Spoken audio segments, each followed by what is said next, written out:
Hello, everyone. Welcome back to the Easy English Spark channel. I'm so glad to have you here today. I hope you're feeling energized and ready to dive into something truly valuable, enhancing your English listening and speaking skills through the world of household vocabulary. In today's journey, we'll explore everything from tools and housewares to furniture and outdoor spaces, helping you feel more confident when talking about your home and daily life. Get ready to sharpen your vocabulary, speak more fluently, and bring your English skills to life. Let's get started and light up your English journey together. Chapter 1: Introduction to the Vocabulary Journey. Hello everyone, and welcome to today's exciting vocabulary lesson. I'm so glad you've joined me here for what's going to be an enriching and educational experience. My name is Selina, and today, we're diving deep into an essential part of mastering the English language: vocabulary. But not just any vocabulary. We're going to focus on the most useful and practical words that you'll encounter in everyday life. Now you may be wondering, what does everyday vocabulary mean? Well, these are the words that native English speakers use on a daily basis in various settings, whether at home, at work, while shopping, or just going about their daily routines. And while many of these words seem so familiar to native speakers, they might not always come up in traditional language lessons. That's why I'm so excited to bring them to you today. This video is packed with over 300 words. Yes, you heard that right. 300 words that will enhance your vocabulary and bring you one step closer to fluency. Most of the words we'll be learning today are nouns, which are some of the most common types of words that you'll use every single day. You might already know some of them, but others may be new to you. And trust me, even if you think you know all of them, I bet there are a few words or details about them that you might not have learned yet. As we go through this journey together, I want you to remember that language learning is a process, and repetition is key. You don't need to memorize all these words in one go. Instead, think of this video as an opportunity to familiarize yourself with how we use these words in real-life situations. In this lesson, we'll be covering various categories of vocabulary that are all related to things we use and encounter every day. First, we'll explore words related to the bedroom, a place where we spend a lot of time, whether we're sleeping, relaxing, or getting ready for the day. After that, we'll jump into the kitchen, the heart of the home where we cook, eat, and gather with family and friends. Then, we'll move to the bathroom, a place we use daily for personal care and hygiene. We'll also touch on some additional areas, like the laundry room, living room, and even some outdoor spaces like your backyard. Throughout this video, I'll give you practical examples of how these words are used in sentences, and we'll discuss their meanings in context. I want to make sure you not only learn the vocabulary, but also understand how to use them effectively in conversation. So, let's get started. The first thing I want to emphasize is that this video is designed to be practical. I've selected these words because they're the types of things you would most likely come across in your daily life. Whether you're living in an English-speaking country or not, these are words you'll hear and use every day. And the best part is, once you start integrating them into your conversations, you'll feel more confident speaking English in a variety of situations. You might already be familiar with some of the words we'll cover, but don't worry. This lesson isn't about memorizing everything in one sitting. Instead, think of it as building a foundation that will help you grow your vocabulary over time. If you keep practicing these words and their meanings, they'll become second nature to you. So, throughout the video, I'll share not only the definitions of the words but also the nuances, the little details that might change how you use them in different situations. For example, some words have multiple meanings or are used in different contexts, and I'll point those out so you can get a deeper understanding. This journey is all about expanding your vocabulary to help you connect with English speakers in a more natural and fluid way. Whether you're learning English for travel, work, or simply to enjoy more English content, these everyday vocabulary words will boost your confidence and improve your communication skills. I also want to remind you that language is about context, and that's why I've grouped these words into categories like bedroom items, kitchen essentials, and tools. It's easier to learn vocabulary when you can visualize where and how it's used. So, imagine yourself in each of these spaces as I describe the items and their functions. It will help you internalize the words better and make them more relatable. Before we jump into the first section, I want to give you a little challenge. As we go through the video, see how many words you already know. If you already know a lot of them, great. You'll get to reinforce your knowledge. But if some of the words are new to you, don't worry. By the end of this video, you'll have a strong foundation to continue building on. I'm really excited for you to join me on this vocabulary journey.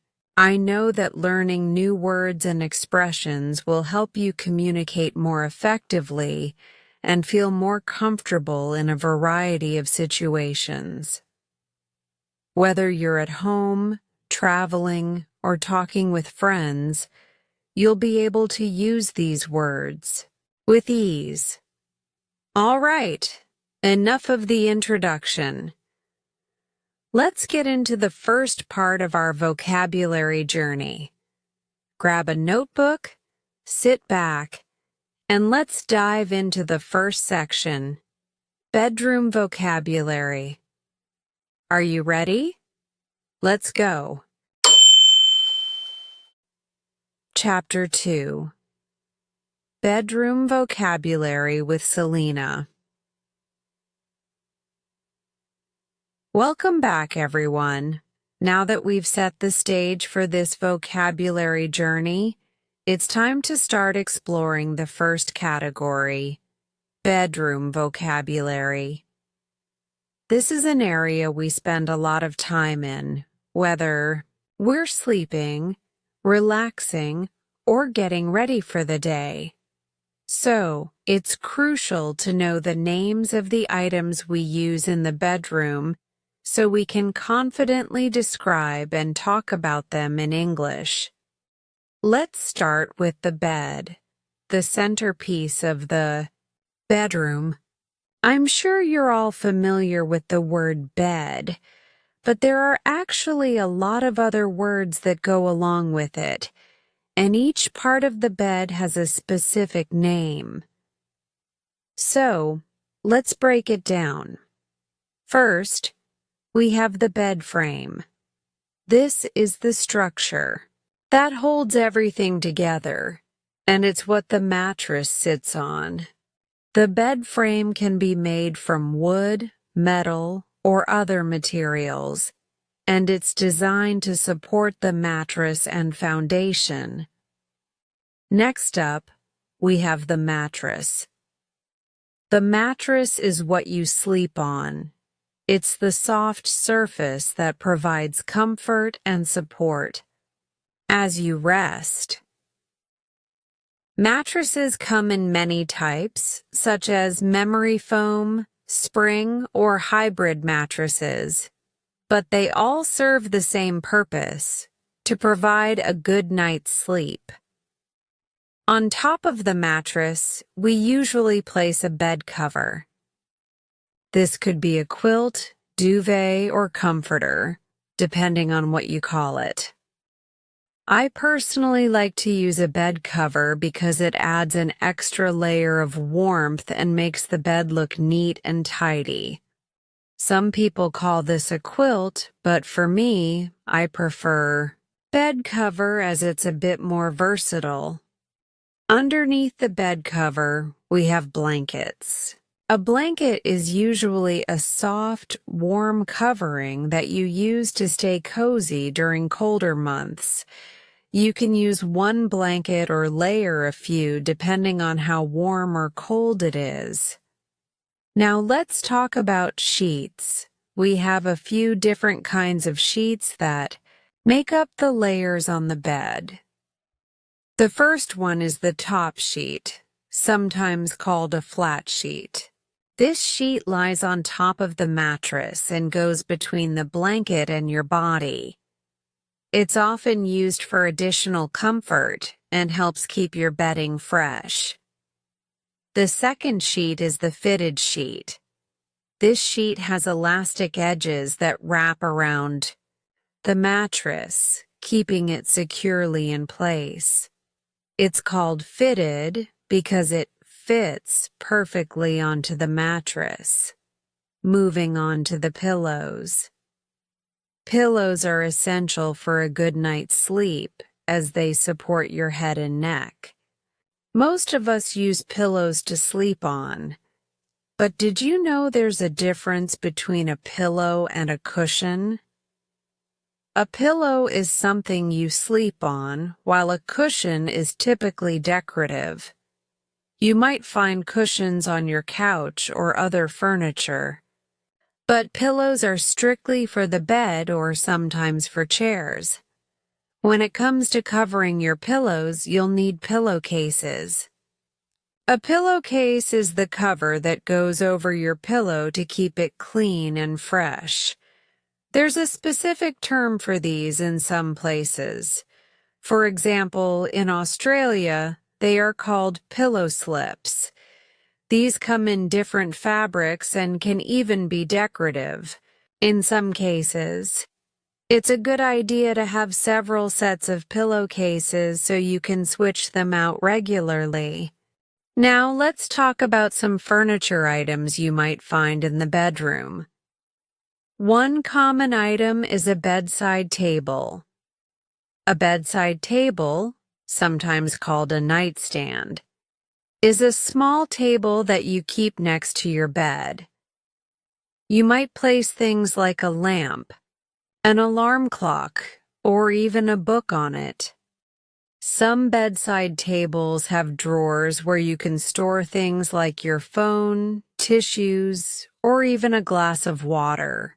In British English, the word drawer is often pronounced without the E sound, so it sounds more like draw.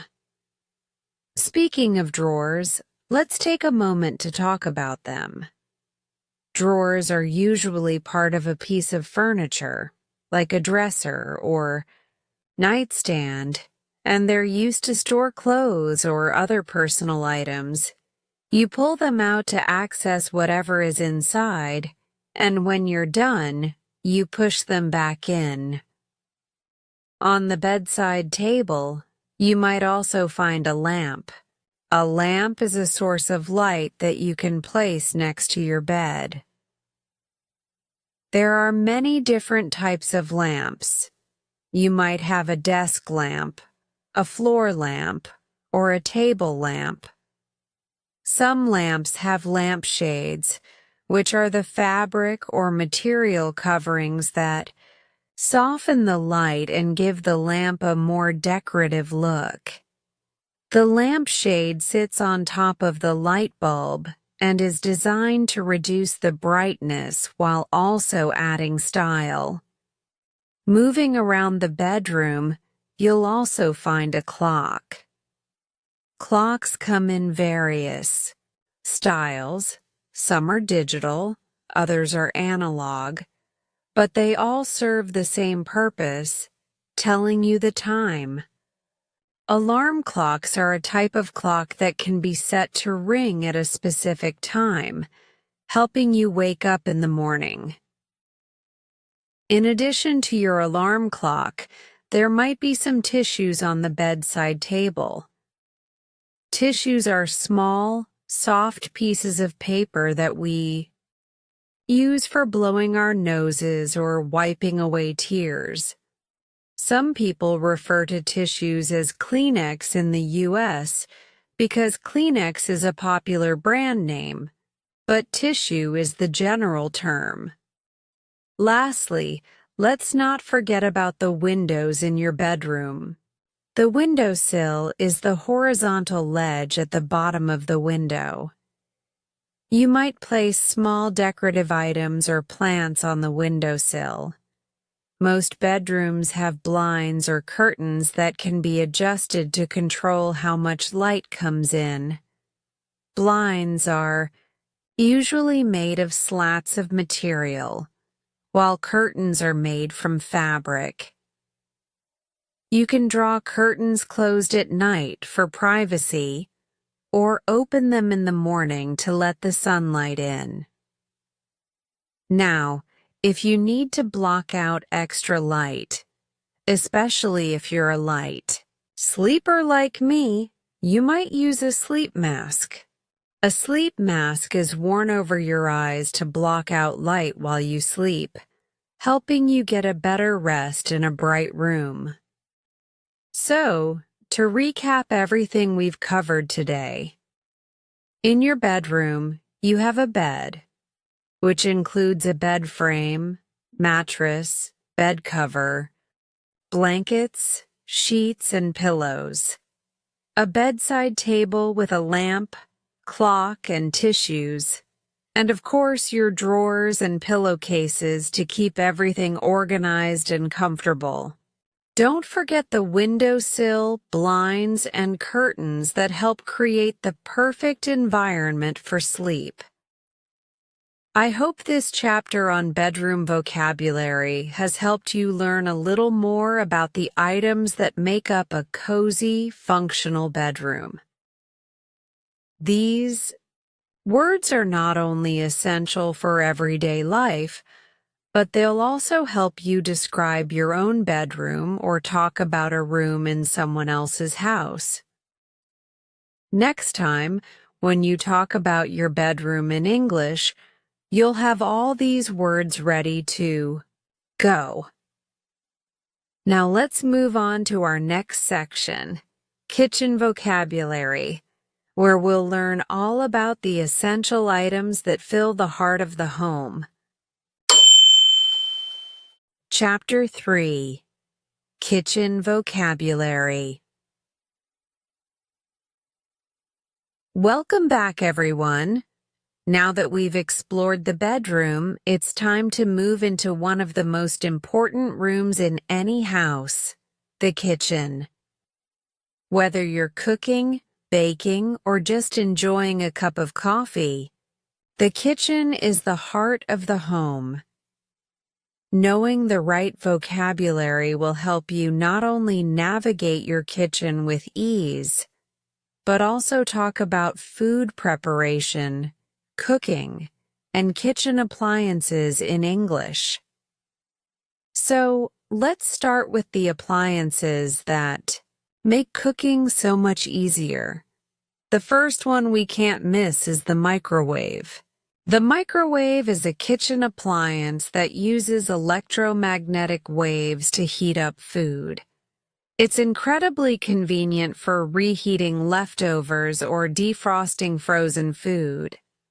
When I'm in a rush, the microwave is my best friend. Some people use it to cook full meals as well, like microwavable dinners. Next, we have the oven.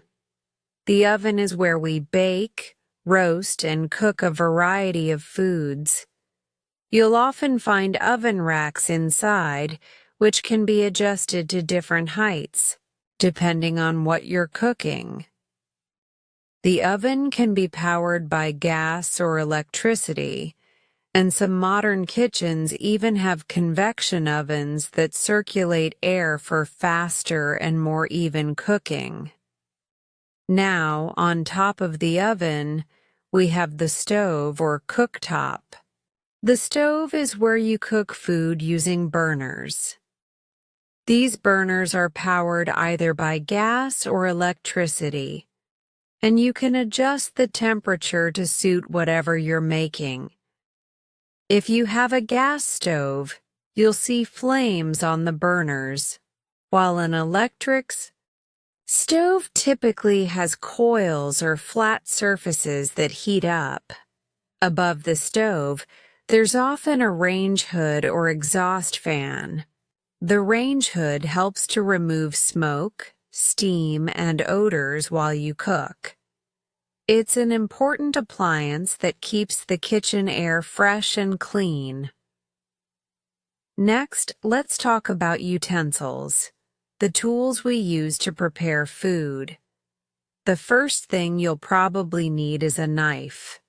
Knives come in many shapes and sizes, but the most common one in the kitchen is the chef's knife, which is great for chopping, slicing, and dicing. Be sure to have a knife block or magnetic knife rack to store your knives safely.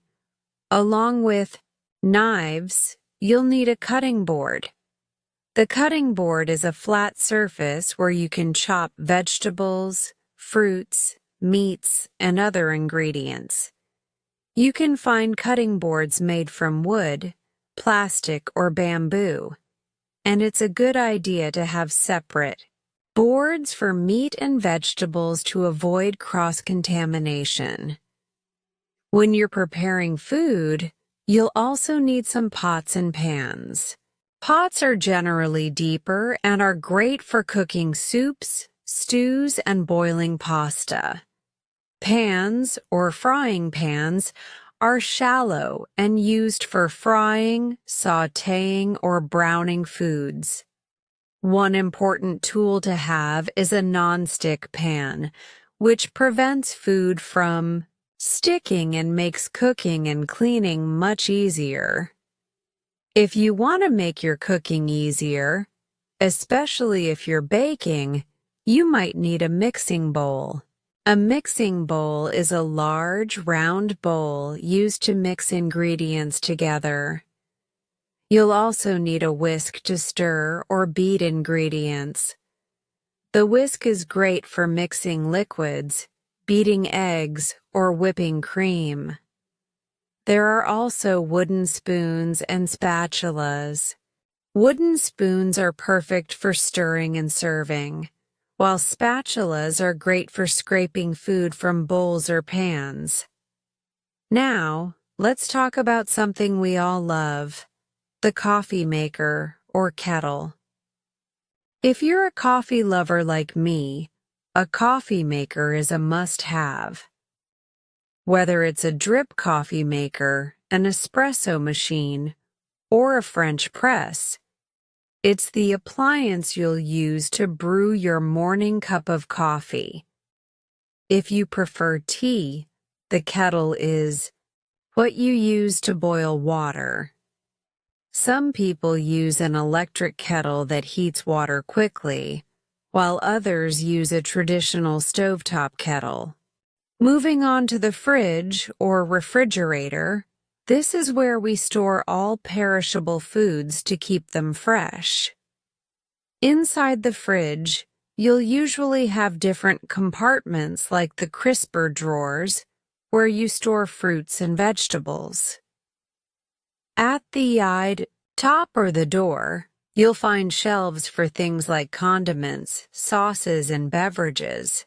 Some fridges also come with freezer sections, a separate compartment where you can store frozen foods, ice cream, and ice cubes. Speaking of freezing, there's the freezer. The freezer is essential for preserving food that needs to be stored for longer periods. You can store things like frozen vegetables, meat, and frozen dinners. The freezer often has freezer bags or containers that help keep food fresh while preventing freezer burn. Another appliance you might find in the kitchen is the toaster.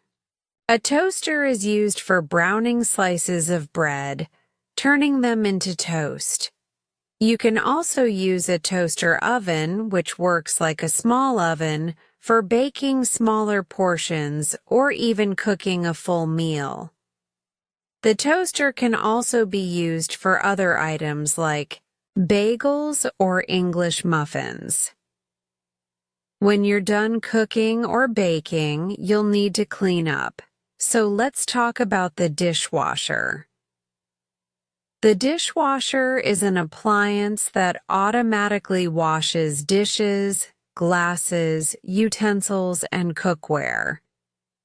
You load your dirty dishes into the dishwasher and it cleans them for you. If you don't have a dishwasher, you'll need to wash your dishes manually in the sink. The sink is a basin where you wash dishes, clean vegetables, or fill up pots with water. You'll find faucets above the sink that control the flow of water. There are usually two types, hot water and cold water taps. Next, we have some baking tools. If you enjoy baking, you'll likely use a rolling pin to roll out dough. A rolling pin helps flatten the dough evenly, making it easier to shape. If you're making a cake or cookies, you'll need a baking tray or cookie sheet. These flat rectangular pans are used to bake things in the oven, and they often come with a non-stick surface. Another helpful item in the kitchen is a strainer or sieve. You'll use a strainer to drain liquids from pasta, vegetables, or canned goods. A sieve is used for sifting dry ingredients like flour or powdered sugar to make sure there are no lumps. These items help make your cooking process smoother and more efficient. If you're preparing a meal and need to measure ingredients, you'll likely need measuring tools like a measuring cup and a measuring spoon. A measuring cup is used to measure liquids, while a measuring spoon is used for smaller quantities like spices, sugar, or flour. Finally, no kitchen would be complete without some basic storage containers. These are essential for storing leftovers, keeping food fresh, and organizing ingredients. Storage containers come in various shapes and sizes, from small plastic containers for sauces and dressings to larger ones for storing pasta, rice, and other dry goods. You might also use Ziploc bags for storing snacks or freezing food. So, to sum up everything we've discussed today, your kitchen is equipped with essential appliances like the microwave, oven, stove, and fridge. You also need utensils like knives, cutting boards, pots, pans, and mixing bowls for food preparation. And let's not forget about appliances like the coffee maker, toaster, dishwasher, and kettle, which make your cooking and cleaning easier. Finally, for storing food and leftovers, storage containers and freezer bags are indispensable. I hope this chapter on kitchen vocabulary has been helpful, and now you can confidently talk about everything from cooking appliances to utensils and food storage. The kitchen is such an important part of daily life, and knowing these words will make your English skills even stronger. Next up, we're going to dive into the bathroom vocabulary, where we'll learn all about the essential items in the bathroom. Stay tuned. Chapter 4: Laundry and Bathroom Vocabulary. Welcome back, everyone. After covering the bedroom and kitchen vocabulary, we're now moving on to two very important rooms in the house: the laundry room and the bathroom. These rooms are essential for taking care of our clothes, personal hygiene, and overall cleanliness. Knowing the vocabulary associated with these spaces will not only help you talk about everyday tasks, but also make you feel more comfortable navigating and describing items in these rooms in English. Let's get started. Laundry vocabulary. Let's start with the laundry room, a space in your home where you wash, dry, and organize your clothes. In many homes, the laundry room is located near the bathroom, or sometimes in a basement or garage. The first item we'll talk about is the washing machine. The washing machine is an essential appliance that cleans your clothes by using water, detergent, and agitation. Most modern washing machines are either front-loading or top-loading. The top-loading washing machine is the kind where you open the lid from the top to load clothes, while the front-loading model has a door at the front. Inside the washing machine, you'll find a drum or tub where you put your clothes. The drum rotates to agitate the water and soap, cleaning your garments. When your clothes are clean, the washing machine will drain the water out and move on to the next cycle, rinsing and spinning to remove excess water. Now, after your clothes are washed, they need to be dried. You can either hang them up to dry on a clothesline or use a dryer. The dryer is an appliance that uses heat and air circulation to dry your clothes. You place the wet clothes into the dryer drum, and the machine tumbles them around, blowing warm air to remove moisture.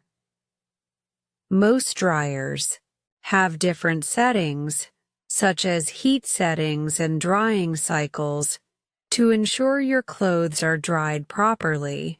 If you don't have a dryer, you can hang your clothes on a clothesline, which is a cord or wire stretched outside or in the laundry room to air dry clothes.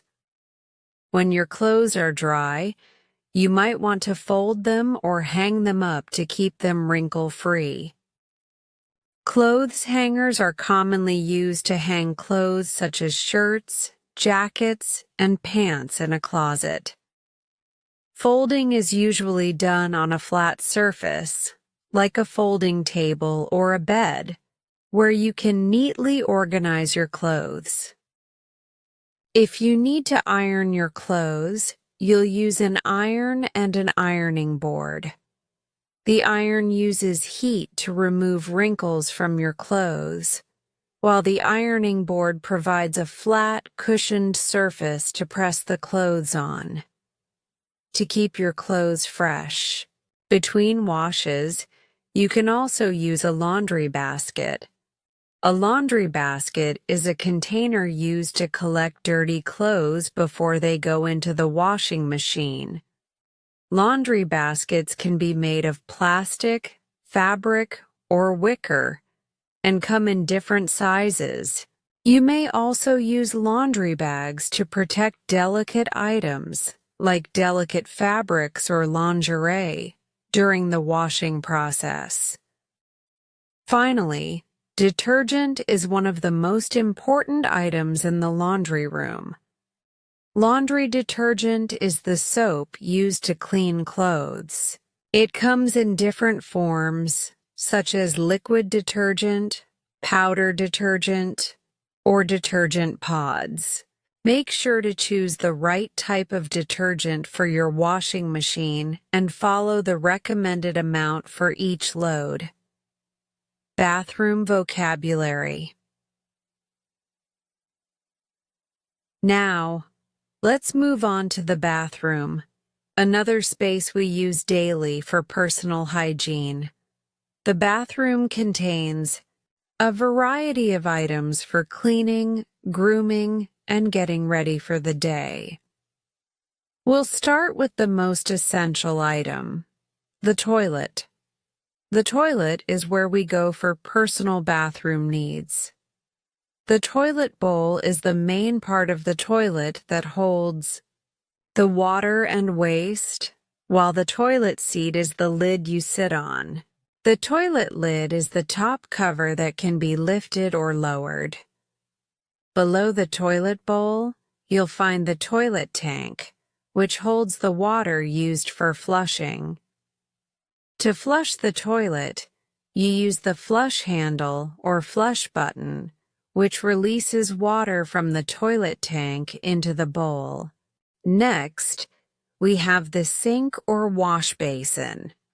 The sink is where we wash our hands, face, and sometimes brush our teeth. It's usually connected to the faucet, which is where the water comes from. The faucet typically has two knobs, one for hot water and one for cold water. Some modern sinks have a single faucet with a lever to control the temperature of the water. When you need to dry your hands, you'll use a hand towel or bath towel. Hand towels are smaller towels used for drying hands, while bath towels are larger towels used for drying off after a shower or bath. Speaking of showers and baths, let's talk about the bathtub and shower. The bathtub is a large container filled with water where you can soak and wash your body. Some people take relaxing baths with bath oils or bath salts to unwind. A shower is another common option, where you stand under a stream of water while cleaning your body. A shower head is the part of the shower that dispenses the water. Some showers have rain shower heads, which are large, flat shower heads that simulate the feeling of standing in the rain. Shower curtains or glass shower doors are used to prevent water from splashing outside the shower area. In addition to the bathtub and shower, the toilet paper is an essential bathroom item. Toilet paper is used for personal hygiene after using the toilet. It's usually stored on a toilet paper holder next to the toilet. Many bathrooms also have a toilet brush, which is used to clean the toilet bowl. The toilet brush is usually stored in a container called a toilet brush holder, which keeps it in place when not in use. Let's not forget about the mirror, a bathroom staple. The mirror is typically above the sink or on the wall, and it's used for grooming and applying makeup. Many people also use mirrors to shave, comb their hair, or check their appearance before heading out for the day. For storage in the bathroom, there are bathroom cabinets or shelves where you can store toiletries like soap, shampoo, toothpaste, and other bathroom essentials.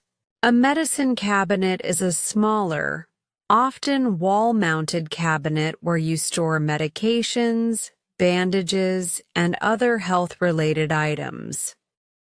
Now, let's talk about personal hygiene items. Shampoo and conditioner are used to wash and care for your hair.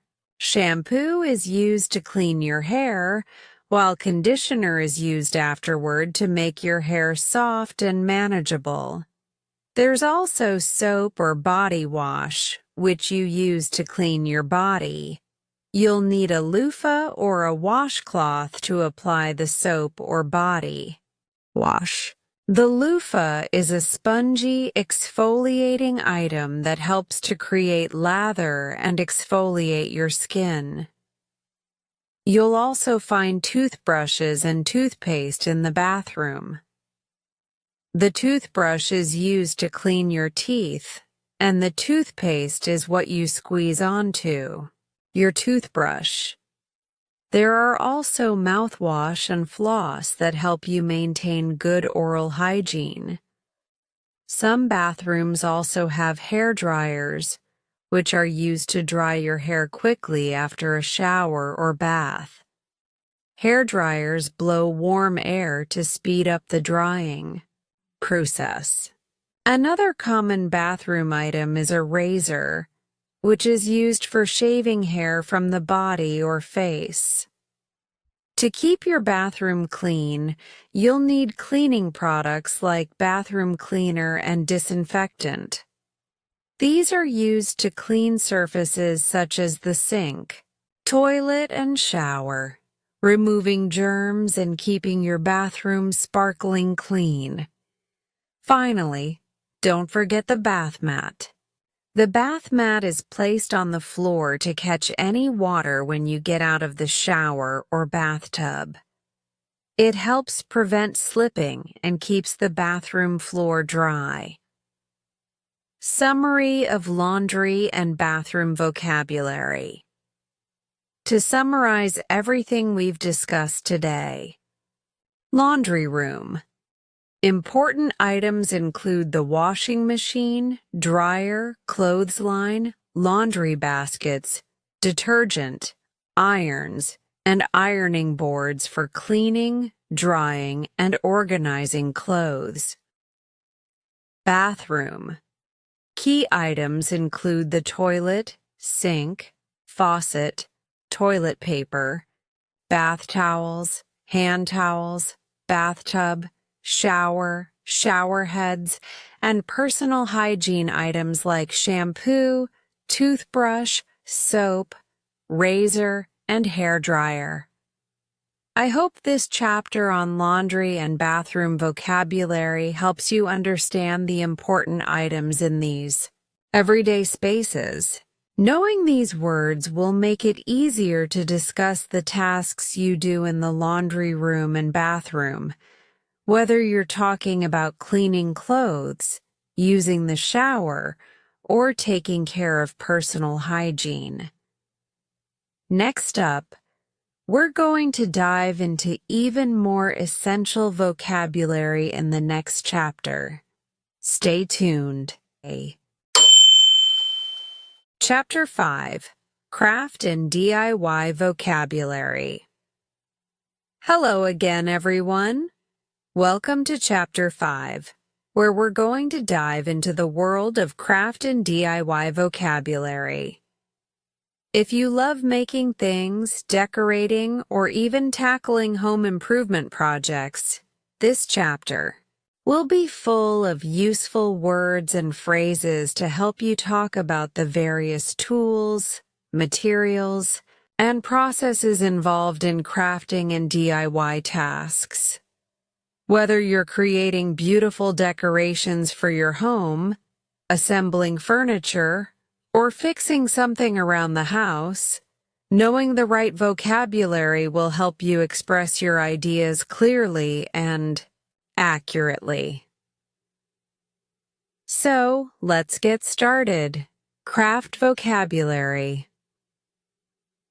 Let's begin with crafting, the art of making things by hand. Crafting can range from simple paper projects to more complex creations like knitting, painting, and sculpture. There are many materials and tools that are commonly used in crafting, so let's go over some of the most important ones. The first thing you need for crafting is a crafting surface. This is a flat area where you work on your project. You can use a craft table or even a large cutting mat to protect your workspace. A cutting mat is made from a durable material that allows you to cut without damaging the surface beneath. It's also useful for measuring and ensuring your cuts are precise. Next up, let's talk about scissors and craft knives. Scissors are a must-have tool for any crafter. Whether you're cutting paper, fabric, or ribbon, a good pair of scissors is essential. When you need more precision, you might use a craft knife, which has a sharp, retractable blade, perfect for cutting intricate shapes or designs. Craft knives are often used for cutting paper, cardboard, or thin plastic sheets. When working with paper, glue is your best friend. There are different types of glue for various materials. White glue or PVA glue is a popular choice for most paper-based crafts because it dries clear and is easy to use. If you need something stronger, you might opt for hot glue, which comes from a glue gun. A glue gun heats the glue until it's melted, and you can then use it to bond materials like fabric, wood, or plastic. For scrapbooking, which is a popular paper craft, you might use washi tape, decorative paper, and stickers. Washi tape is a type of decorative tape made of paper, and it comes in a variety of colors and patterns. It's often used in scrapbooking to add a decorative border or accent. Stickers are another great addition to scrapbooks, allowing you to personalize and decorate your pages.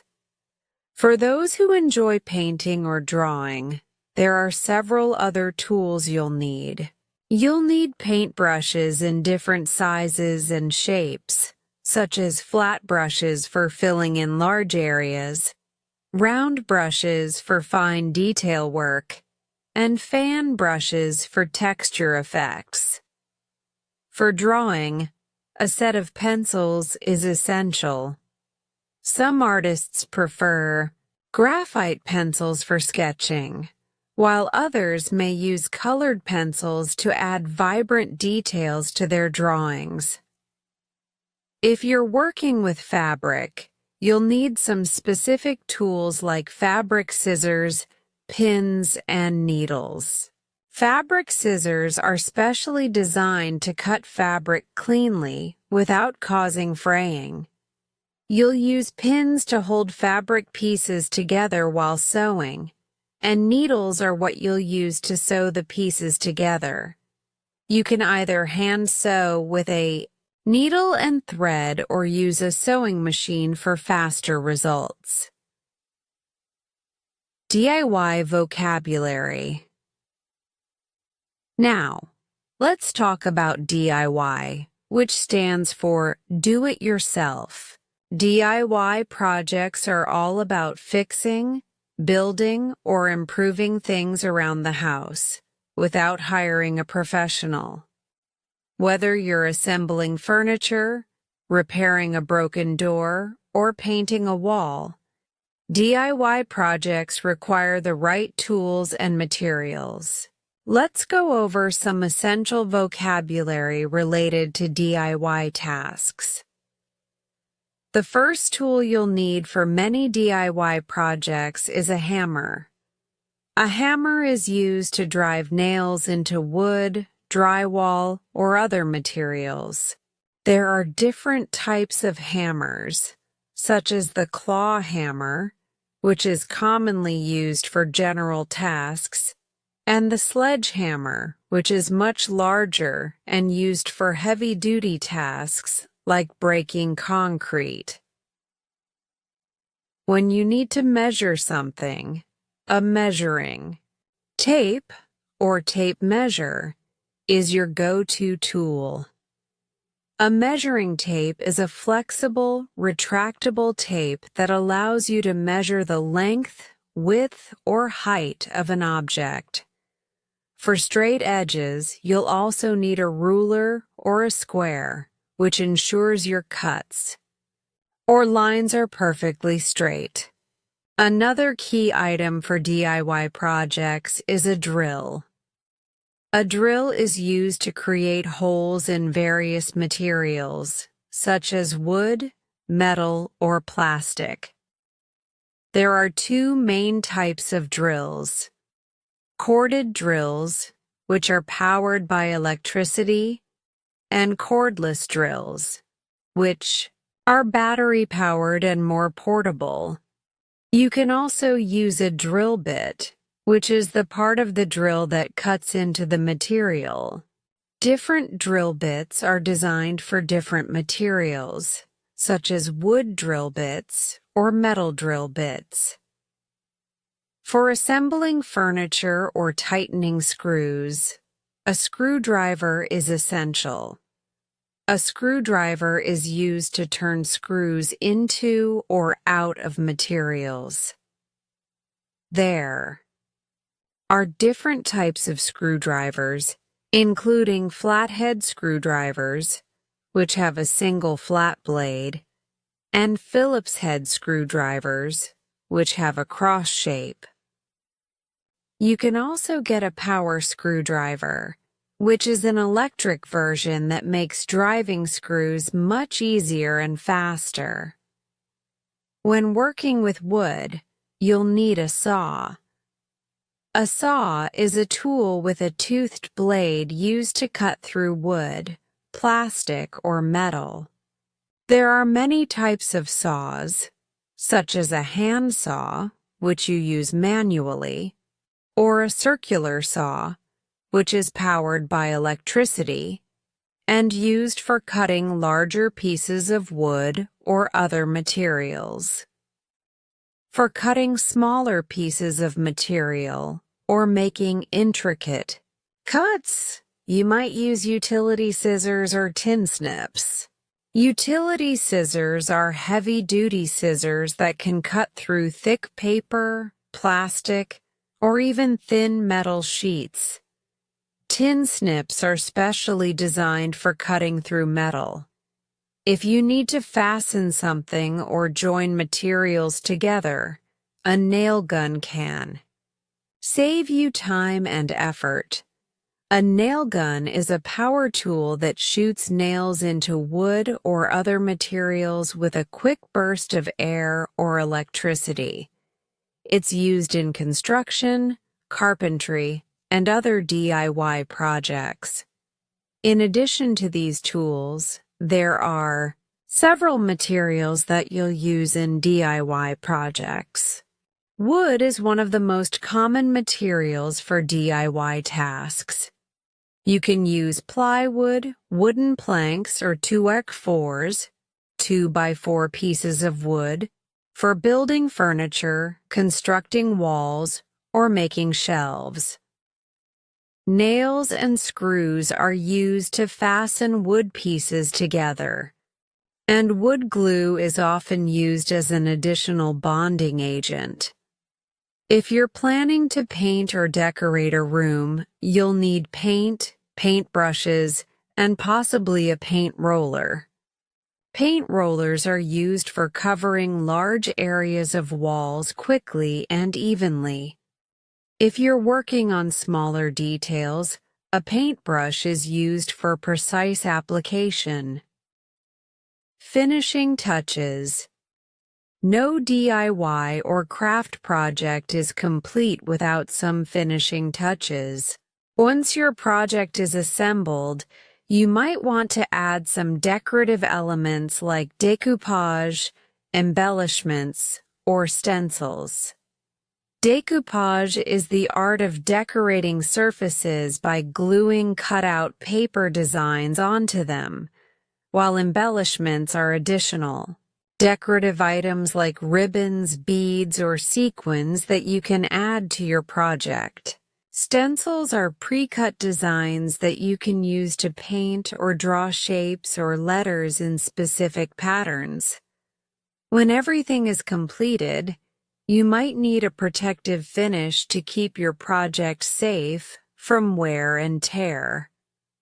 Varnish, lacquer, or wood sealant are common products used to protect wooden furniture or crafts. These finishes add a glossy shine and help preserve the material for longer use. Summary of craft and DIY vocabulary. To recap what we've learned today, crafting tools include scissors, craft knives, glue guns, paintbrushes, sewing needles, fabric scissors, and mixing bowls for different types of creative projects like scrapbooking, painting, and sewing. DIY tools are essential for home improvement projects. Key tools include hammers, measuring tapes, drills, screwdrivers, saws, nail guns, and paint rollers. Materials for crafting and DIY projects include glue, paint, wood, fabric, ribbons, and embellishments to make your projects come to life. I hope this chapter on craft and DIY vocabulary has helped you feel more prepared for your next crafting or home improvement project. With these tools and materials, you can confidently tackle any DIY challenge and get creative with your craft projects. Next time, we'll dive into more essential vocabulary in the next chapter. Keep crafting and creating, and stay tuned for the next chapter in our vocabulary journey. Chapter 6. Garden and Backyard Vocabulary. Hello, everyone, and welcome to Chapter 6. In this chapter, we'll explore the wonderful world of gardens and backyards.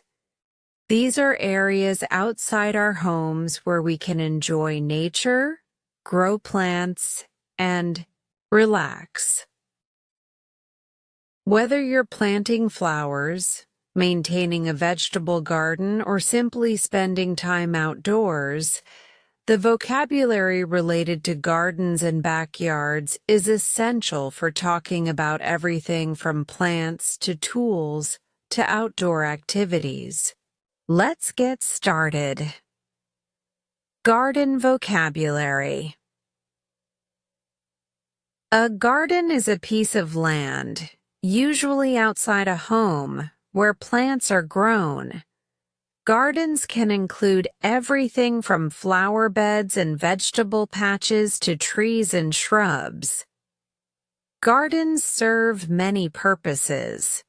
They can be decorative, provide food, or be places of relaxation and enjoyment.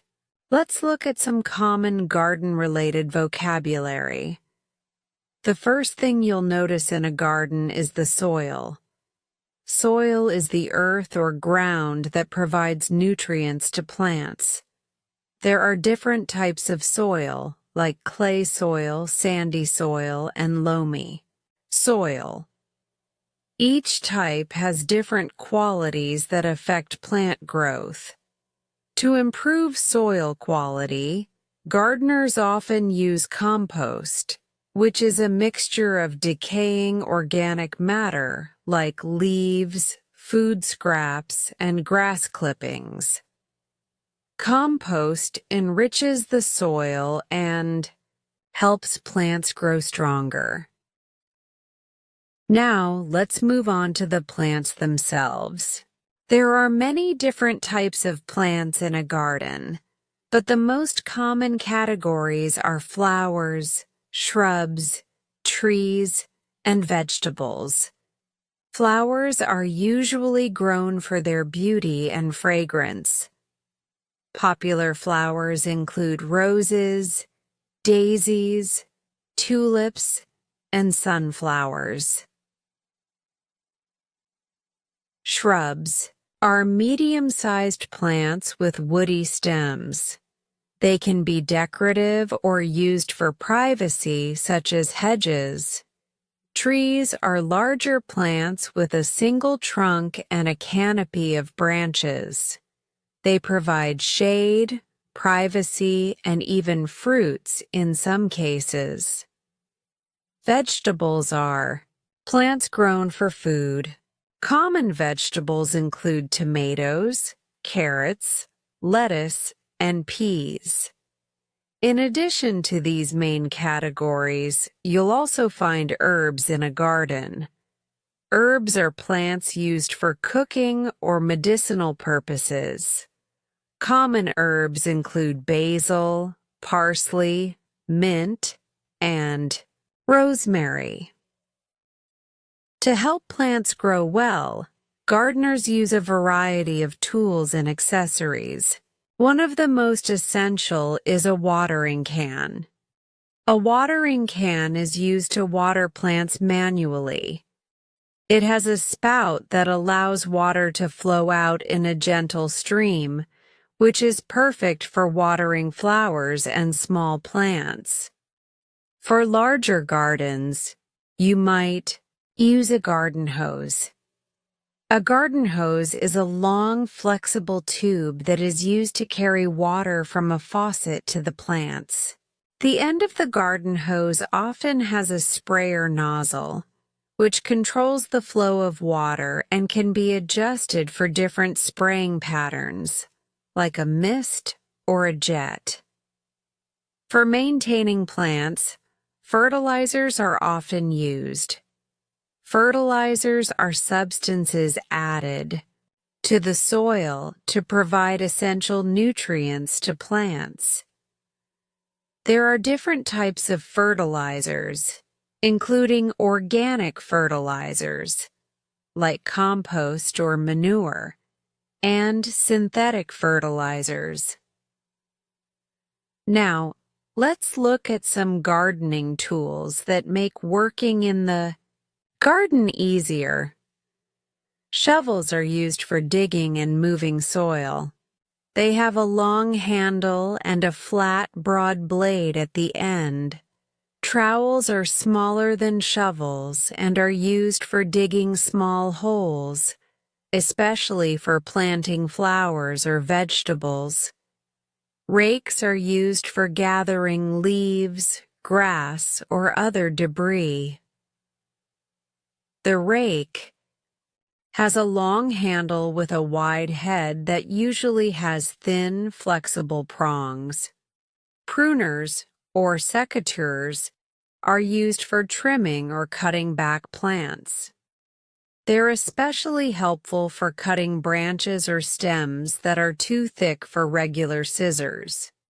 If you have a lawn in your garden, you'll need a lawnmower. A lawnmower is a tool used to cut the grass to a uniform height. There are several types of lawnmowers. Push lawnmowers, which are manually pushed by the gardener, and ride-on lawnmowers, which are driven like a small vehicle. To keep the grass looking neat, you can also use a weed whacker or string trimmer to trim the grass along edges or in areas the lawnmower can't reach. Backyard vocabulary. Now, let's move on to the backyard. The backyard is the area behind your house, usually a place for relaxing, playing, or socializing with friends and family. Many people use their backyards for outdoor activities, and they often contain items like furniture, grills, and play structures. If you enjoy outdoor meals or barbecues, a grill or barbecue is a must-have in the backyard. Grills come in different types, such as charcoal grills, gas grills, and electric grills. A charcoal grill uses charcoal briquettes to heat food, while a gas grill uses propane gas for a quicker, more controlled cooking experience. Electric grills are usually used for cooking indoors or on balconies where charcoal or gas grills aren't allowed. For relaxation, many people add outdoor furniture to their backyard. This can include chairs, tables, benches, and loungers made of materials like wood, metal, or plastic. If you enjoy spending time in the shade, you can add an umbrella or gazebo to your backyard. A gazebo is a small, open-sided structure that provides shelter and is often used for entertaining guests. If you have children, you might have a swing set or playhouse in your backyard. A swing set includes swings and sometimes a slide, providing fun for kids. A playhouse is a small enclosed structure that mimics a house where children can play pretend. For those who love to entertain outdoors, you may want to add a fire pit or fireplace to your backyard. A fire pit is a small contained fire that you can sit around, often used for warmth or roasting marshmallows. Backyard fireplaces are larger structures with a chimney, typically used for cooking or as a source of heat. Another popular feature in the backyard is a pond. A pond is a small artificial body of water where you can place plants or even fish. You might also have a fountain in the pond, which is a decorative feature that shoots water into the air. A water feature can be anything from a small stream to a waterfall to a simple bird bath. To make the backyard more inviting, many people add pathways. These pathways are usually made of stones, bricks, or gravel, and led to different areas of the backyard, like the garden, patio, or shed. Finally, a shed is a small building in the backyard used for storing tools, gardening supplies, and outdoor equipment. If you have a lot of gardening tools or need to store your lawnmower, a shed is the perfect place to keep everything organized. Maintenance vocabulary. Maintaining your garden and backyard requires some regular work to keep everything looking nice. For this, you need the right tools and techniques. Mulch is a layer of material, such as bark or leaves, spread over the soil to help retain moisture and prevent weeds. Weeding is the process of removing unwanted plants, called weeds, from the garden. Weeds can grow quickly and take over your garden, so it's important to pull them out regularly. Fertilizing is the process of adding nutrients to the soil to help your plants grow strong and healthy. You can use liquid fertilizer or granular fertilizer. Pruning involves cutting back plants to help them grow better. You can prune trees, shrubs, and even flowers to remove dead or damaged branches.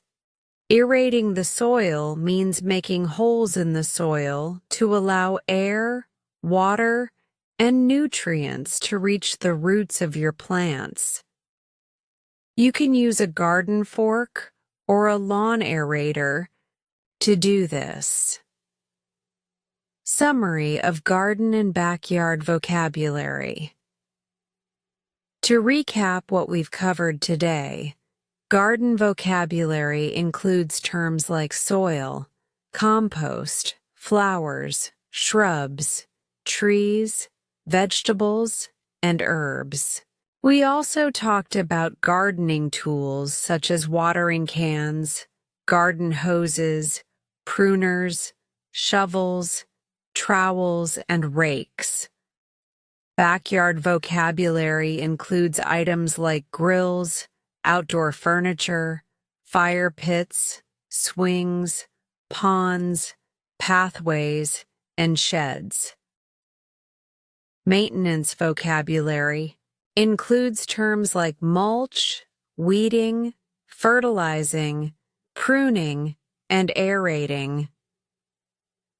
Now you should feel more comfortable talking about your garden and backyard and using the right vocabulary to describe the tools, plants, and activities in these outdoor spaces. I hope this chapter has helped you learn the key terms related to gardening and backyard projects. Stay tuned for the next chapter, where we'll continue to explore more essential vocabulary. Chapter 7. Household Tools Vocabulary. Hello everyone, and welcome back to Chapter 7. In this chapter, we are going to talk about household tools, the essential items that help us maintain, repair, and improve our homes. Whether you're fixing a leaky faucet, assembling furniture, or doing a small DIY project, knowing the right tools is crucial for getting the job done properly and efficiently. So, let's dive into the world of household tools. Basic tools. Every home should have. Let's start by looking at some basic tools that every household should have. These tools will help you tackle a variety of tasks, from hanging pictures to fixing small appliances. The first and most important tool is the hammer. A hammer is a basic tool used for driving nails into wood or other materials.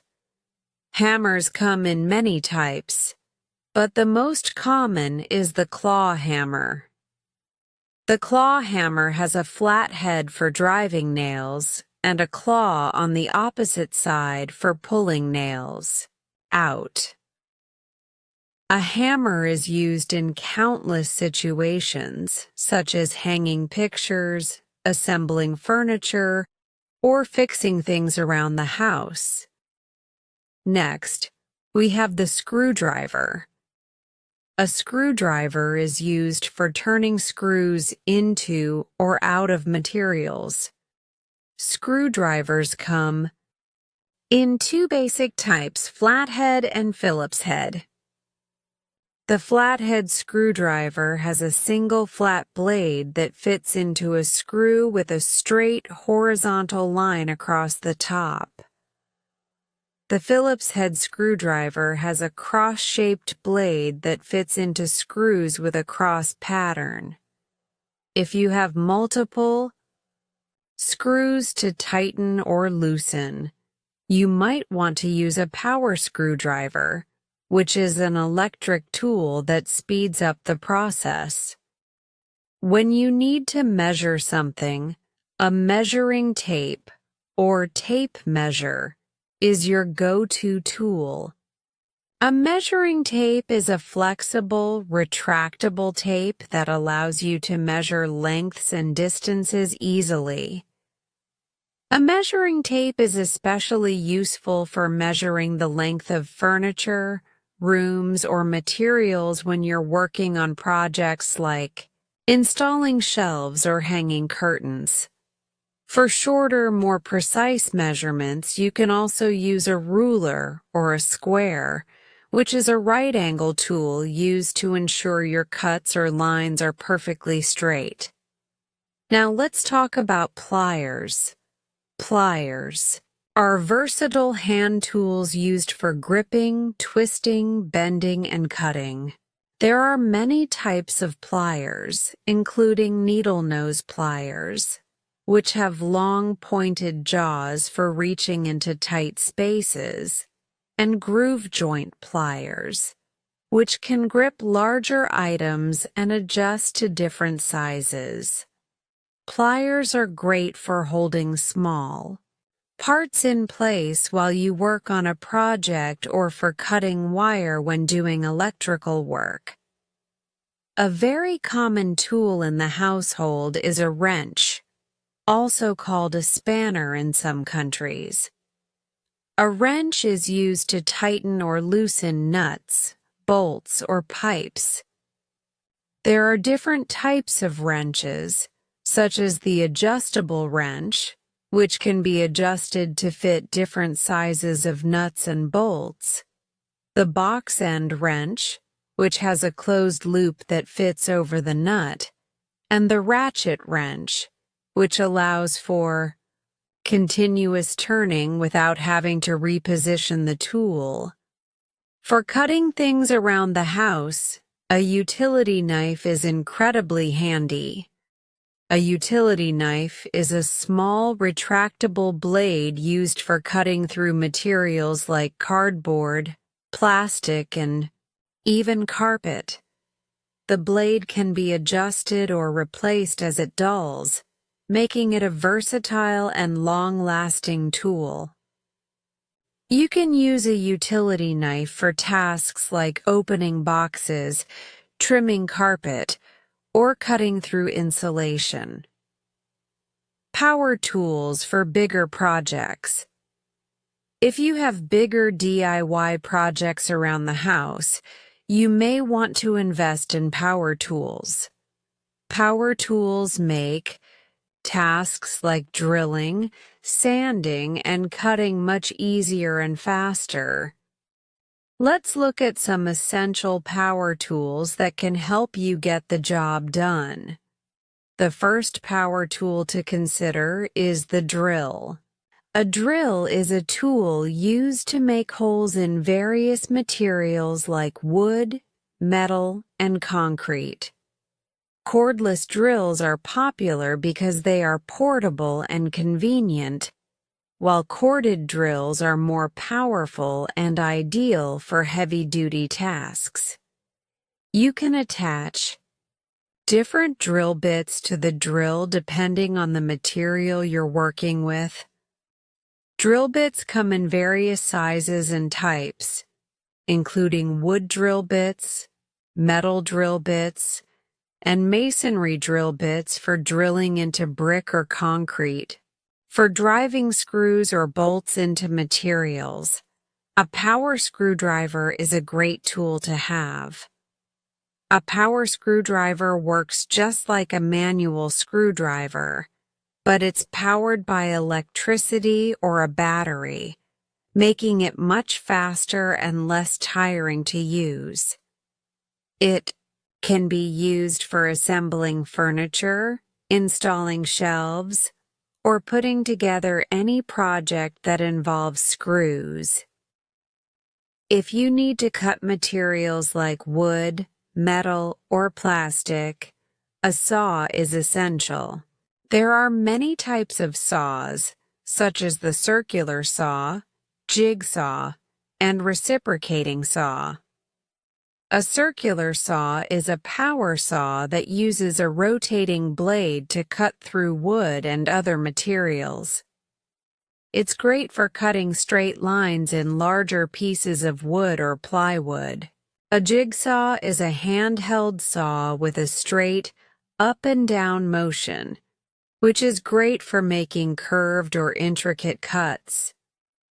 If you need to cut through thicker materials, a reciprocating saw is a powerful tool that uses a back and forth motion, making it ideal for demolition work or cutting through pipes. For sanding or smoothing rough surfaces, you can use a sander. A sander is a power tool that uses abrasive paper to smooth or shape wood, metal, or plastic. There are different types of sandpaper used with a sander, including orbital sanders, which are used for general surface sanding, belt sanders, which are used for larger areas, and detail sanders, which are used for smaller, more detailed work. Specialized tools for specific tasks. In addition to these basic and power tools, there are some specialized tools that are used for specific household tasks. For example, if you're working with plumbing or need to fix pipes, you'll need a pipe wrench. A pipe wrench is used for gripping and turning pipes, usually to tighten or loosen them. It has adjustable jaws that can grip pipes of different sizes. If you're working with plumbing on a smaller scale, you may also need plumbing tape, also called Teflon tape, which is used to seal threads on pipes and prevent leaks. If you need to perform some basic electrical work, a voltage tester is essential. A voltage tester helps you check whether there is electrical current running through wires or outlets. If you need to cut electrical wires, a wire cutter or wire stripper is a must-have. Wire cutters are used to cut through electrical wires, while wire strippers are used to remove the insulation from the wire to expose the metal inside. A ladder is another tool you'll need for many household tasks, especially if you need to reach high places like changing light bulbs, cleaning gutters, or painting ceilings. Ladders come in various sizes and types, such as step ladders, which are small and portable, and extension ladders, which are taller and can be extended to reach higher areas. Maintaining your tools. Now that we've covered a wide range of tools, it's important to talk about how to maintain them to ensure they last for a long time. Keeping your tools in good condition is essential for ensuring your safety and efficiency while working. Cleaning. After each use, make sure to wipe down your tools to remove dirt, debris, and rust. For tools that are exposed to water, like saws or wrenches, it's a good idea to dry them thoroughly to prevent rusting. Sharpening. Tools like screwdrivers, chisels, and utility knives may need sharpening over time. You can use a sharpening stone or tool-specific sharpeners to keep them in good working order. Lubricating. Some tools, especially power tools like drills and saws, may need lubrication to keep their moving parts running smoothly. Be sure to follow the manufacturer's instructions for lubrication. Storing. Proper storage is crucial to keep your tools safe and organized. Use a toolbox or tool chest to keep your hand tools neatly stored and easily accessible. For larger tools like ladders or power tools, designate a storage area in your garage, shed, or utility room. Summary of household tools. Vocabulary. To summarize everything we've covered today, basic tools include hammers, screwdrivers, measuring tapes, pliers, wrenches, utility knives, and glue guns. Power tools include drills, power screwdrivers, saws, sanders, and grinders. Specialized tools include pipe wrenches, voltage testers, wire cutters, ladders, and plumbing tools. Tool maintenance includes cleaning, sharpening, lubricating, and proper storage.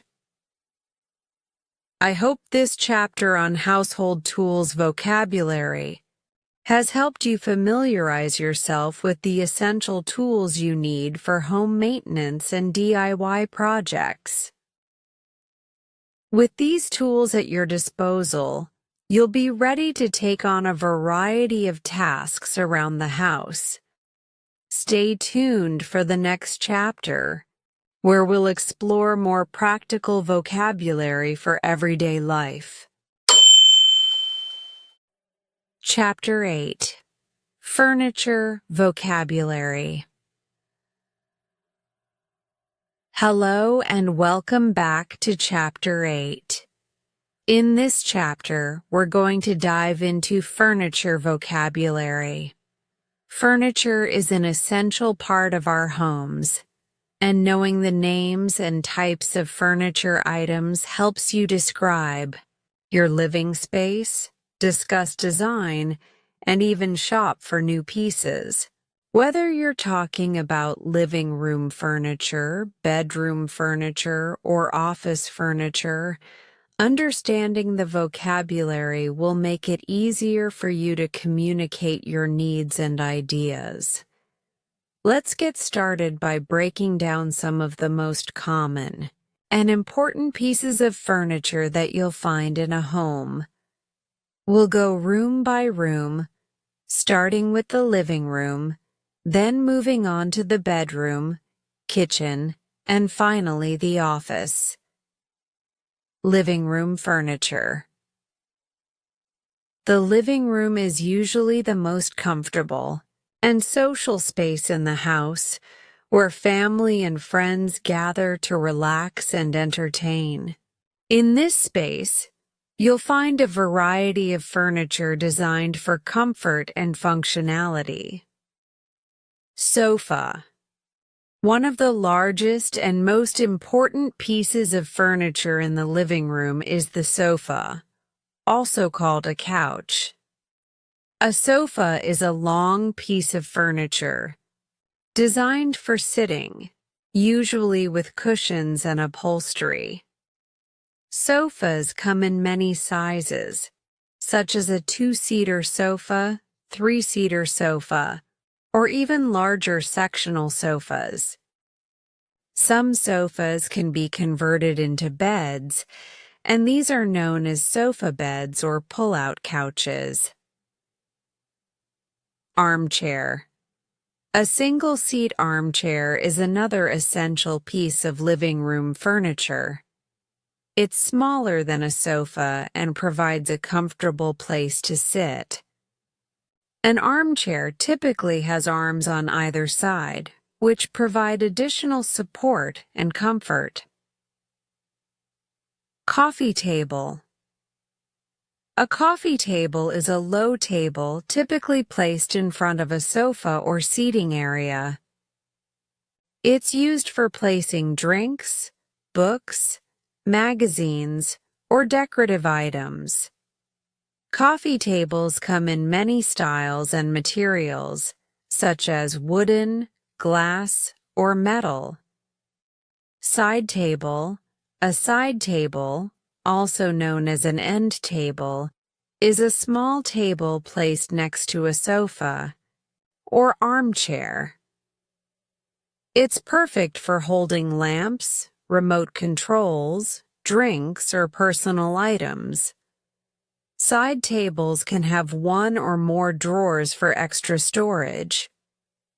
Entertainment center. In the living room, an entertainment center is often used to house a television and other media equipment like a DVD player, game consoles, or stereos. An entertainment unit may also have shelves or drawers for storing DVDs, books, or other items. Bookshelf. A bookshelf is a piece of furniture with shelves used for storing books, magazines, or decorative items like vases or photos. Some bookshelves are standalone units, while others are built into the walls or integrated with other pieces of furniture. Bedroom furniture. Next, we move to the bedroom, a place of rest and relaxation. The furniture in this room is designed to provide comfort and organization. Bed. The centerpiece of any bedroom is, of course, the bed. A bed typically consists of a bed frame, mattress, and bedding, like sheets, pillows, and blankets. There are many types of beds such as king size, queen size, double, or single. Some beds have built-in storage, known as storage beds, which include drawers under the bed or lift-up bases. Nightstand. A nightstand, or bedside table, is a small table placed next to the bed. It's used to hold items you may need before bed, like a lamp, alarm clock, books, or glasses. Some nightstands have one or more drawers for extra storage. Dresser. A dresser is a tall piece of furniture used for storing clothes. Dressers usually have several drawers and are often paired with a mirror. They can be large or small, depending on the size of the room and the amount of storage you need. Wardrobe. A wardrobe, or closet, is a large cabinet used for hanging clothes. Some wardrobes are built into the walls, while others are standalone units. Inside, wardrobes usually have a hanging rail for clothes, and may also have shelves or drawers for shoes, bags, or other items. Chest of drawers. A chest of drawers is a low piece of furniture with several drawers stacked on top of each other. It's used for storing clothes, linens, or other personal items. Chests of drawers are often placed next to the bed or in the closet for easy access to clothes. Vanity. A vanity is a small table or desk used for grooming. It typically includes a mirror, drawers, and a stool or chair for sitting while applying makeup, brushing your hair, or other grooming tasks. Kitchen furniture. In the kitchen, Furniture serves both functional and decorative purposes. Let's explore the types of furniture commonly found in the kitchen. Dining table. The dining table is the main furniture piece used for eating meals. Dining tables come in various shapes, such as round, square, or rectangular. They can be made from different materials, including wood, glass, or metal.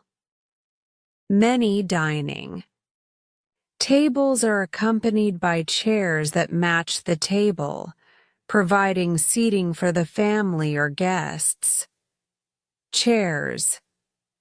Chairs are essential in the kitchen, whether they are around the dining table or used at a kitchen island. Kitchen chairs come in many styles, from simple wooden chairs to high-back chairs with cushions. You can also find bar stools, which are taller chairs used for sitting at a kitchen counter or island. Kitchen island. A kitchen island is a large, freestanding counter used for additional workspace. Some kitchen islands have built-in storage underneath or additional seating. It's a perfect spot for preparing food, eating meals, or gathering with family and friends. Cabinets. Cabinets are a crucial piece of furniture in the kitchen used to store dishes, glasses, cookware, and food. They are usually mounted on the walls or placed under the countertop. Cabinets often have doors and drawers, and some may include specialized sections for things like spices, wine, or utensils. Office furniture. In the office, whether at home or at work, the furniture you use should be both comfortable and practical to help you work efficiently. Let's look at the most common types of office furniture. Desk. A desk is the most important piece of office furniture. A desk is used for working, writing, and organizing paperwork. There are many types of desks, including writing desks, which are small and simple, and executive desks, which are larger and have more storage options. Some desks have built-in drawers for storing files, pens, and other supplies. Office chair. An office chair is a comfortable chair designed for sitting at a desk for extended periods. Office chairs are often adjustable, with features like height, adjustment, lumbar support, and armrests for comfort. Some office chairs are designed for a more ergonomic seating position, which helps with posture and reduces strain on the body. Filing cabinet. A filing cabinet is a piece of furniture used for storing documents, papers, and files. Filing cabinets typically have several drawers where you can organize papers by category, and they may be designed for either letter size or legal size files. Filing cabinets can be metal, wooden, or plastic, and some come with locks for added security. Bookshelf. In an office, a bookshelf is often used for storing books, binders, and office supplies. Bookshelves can be tall or short, depending on how much space you have. Some bookshelves are open, while others have doors or drawers for additional storage. Other essential furniture. Finally, there are other furniture pieces that you may encounter in your home or in different spaces. Entryway table. An entryway table or console table is a narrow table placed in the entryway of the home. It's used for placing keys, mail, or decorative items like flowers or photos. Storage bench. A storage bench is a multifunctional piece of furniture that combines seating with storage. It's often placed in the entryway or at the foot of the bed to store blankets, shoes, or other items. Hallway cabinet. A hallway cabinet is typically a small piece of furniture used for storing coats, hats, and shoes in the hallway. It often includes hooks for hanging jackets and shelves for organizing shoes. Summary of furniture vocabulary. To summarize everything we've covered today, living room furniture, sofas, armchairs, coffee tables, side tables, entertainment centers, and bookshelves. Bedroom furniture, beds, nightstands, dressers, wardrobes, chests of drawers, and vanities. Kitchen furniture, dining tables, chairs, kitchen islands and cabinets. Office furniture, desks, office chairs, filing cabinets, and bookshelves. Other furniture, entryway tables, storage benches, and hallway cabinets. I hope this chapter on furniture vocabulary has helped you understand the essential pieces of furniture in different rooms of the house. Now, you'll be able to confidently describe your living space, shop for new items, and discuss furniture in English. Stay tuned for the next chapter, where we'll continue to explore more essential vocabulary for everyday life. Chapter 9. Outdoor and Nature Vocabulary. Hello everyone, and welcome to Chapter 9. In this chapter, we're going to explore the amazing world of outdoor and nature vocabulary. Whether you're hiking in the mountains, spending the day at the beach, walking through a park, or just enjoying the beauty of the natural world, knowing the right vocabulary will help you describe the environment around you and talk about the activities you enjoy in nature. From landscapes and weather to plants, animals, and outdoor activities, we'll cover a wide range of topics to help you express yourself clearly when talking about nature and the great outdoors. So, let's get started. Outdoor spaces and landscapes.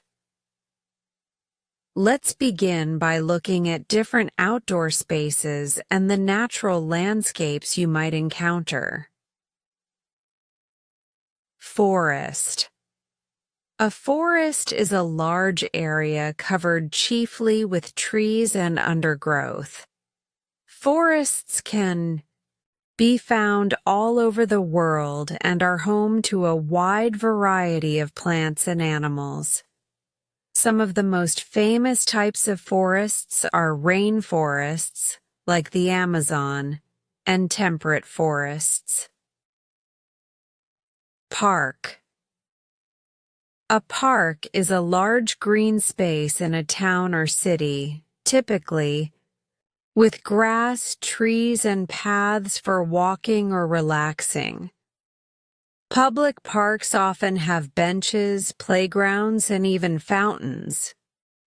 Some parks are specifically designed for recreational activities, while others are left in their natural state for preservation. Meadow. A meadow is a field of grass and wildflowers.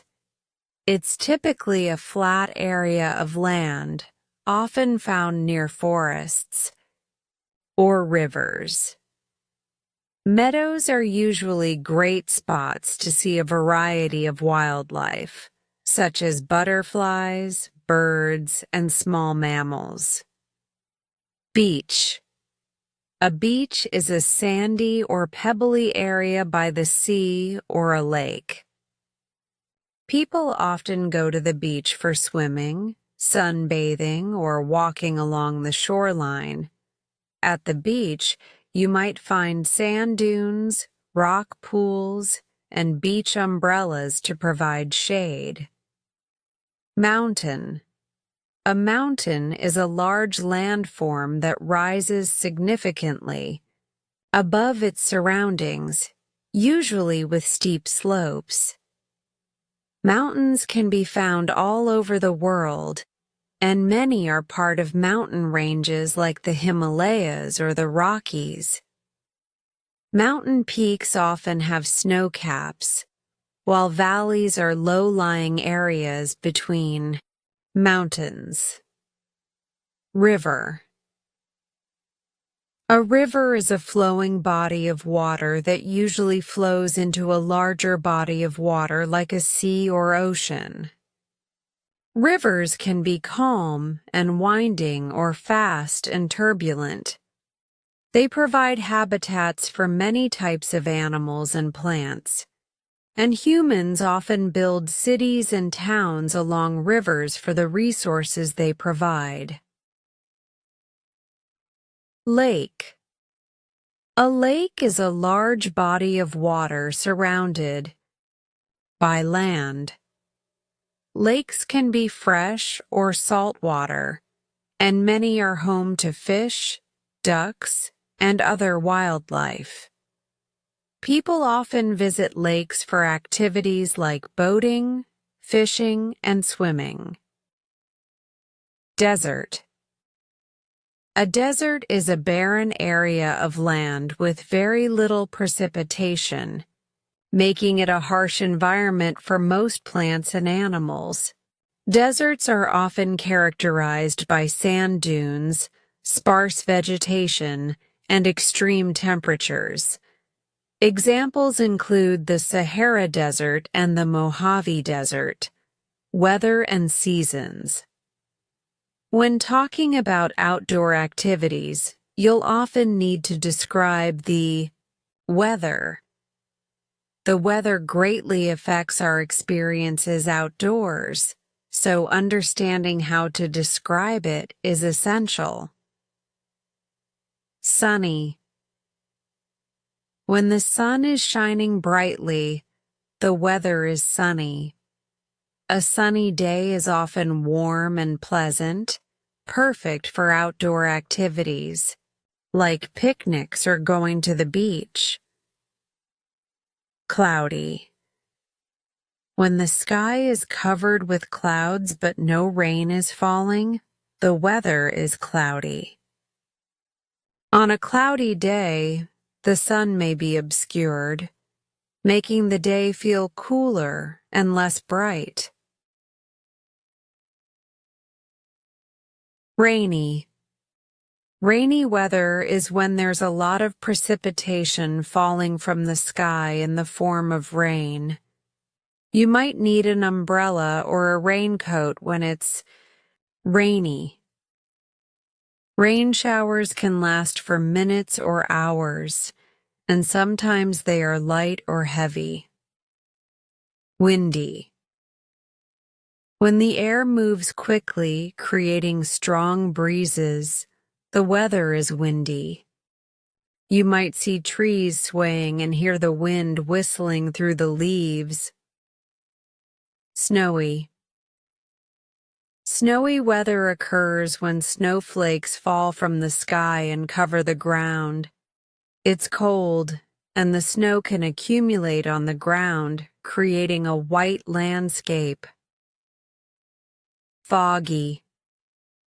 When the air is filled with fog, visibility is limited, and it can be hard to see far ahead. Foggy conditions are common in the early morning or in coastal areas where moist air creates misty conditions.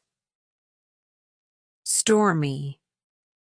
Stormy weather refers to conditions that involve heavy winds, rain, thunder, and sometimes lightning.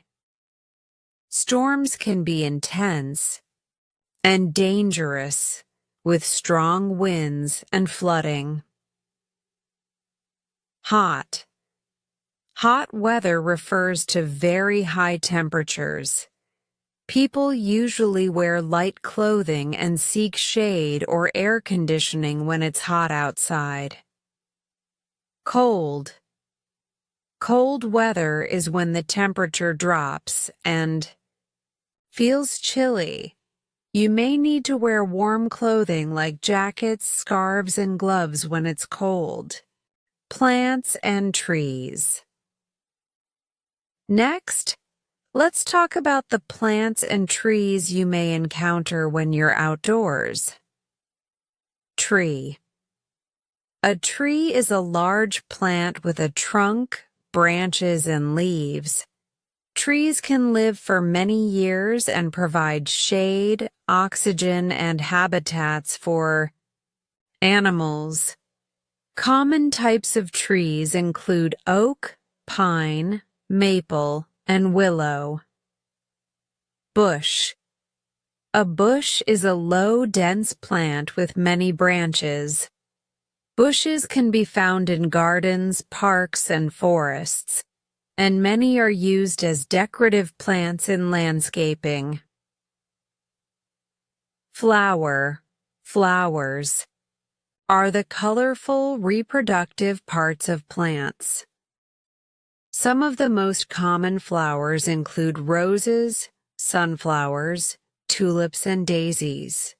Flowers are often used for decoration, but they can also attract pollinators like bees and butterflies.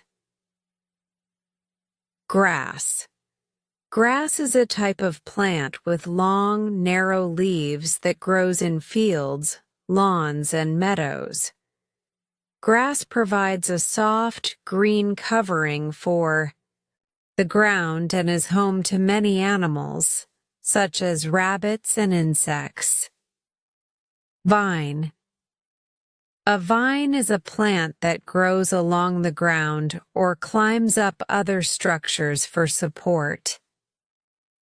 Common examples of vines include grapes and ivy. Vines are often used in landscaping for their decorative purposes.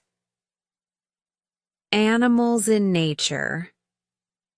Nature is full of fascinating animals, and knowing how to talk about them can help you describe the wildlife you see when you're outside.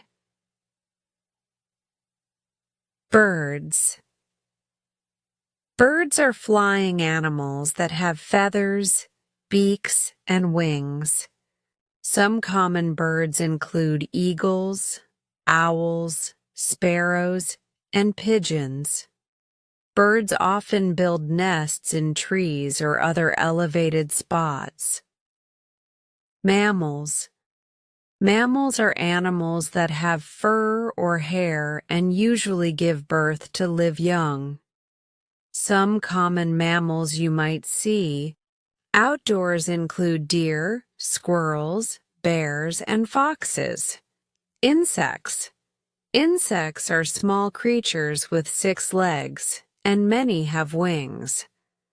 Examples include butterflies, bees, ants, and ladybugs. Some insects help with pollination, while others, like mosquitoes, can be pests. Reptiles. Reptiles are cold-blooded animals that often have scaly skin. Common reptiles include snakes, lizards, and turtles. Some reptiles, like turtles, live in both water and on land.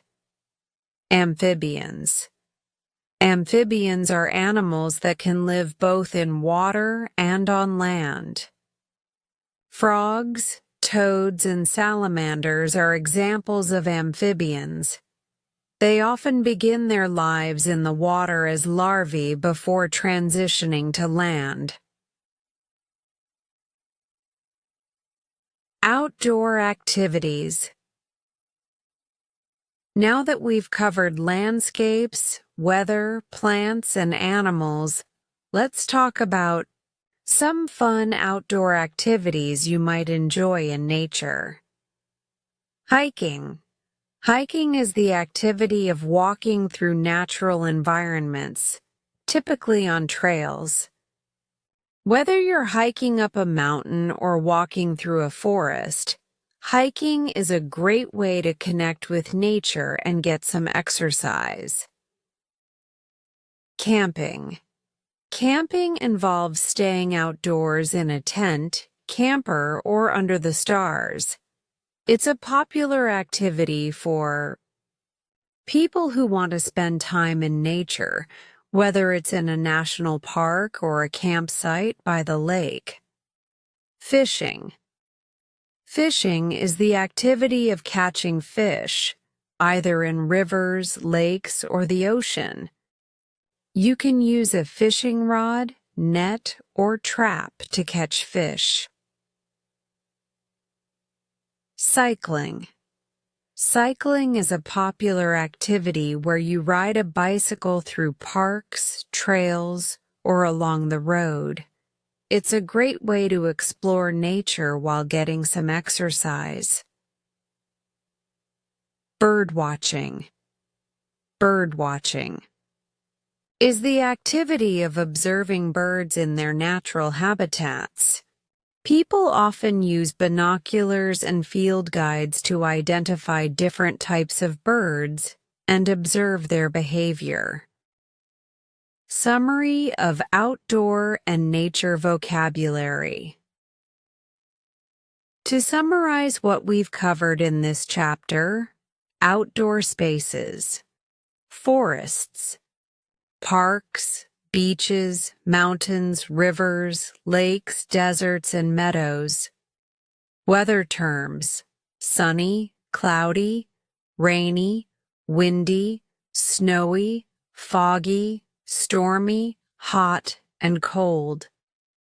Plants and trees, bushes, flowers, grass, and vines.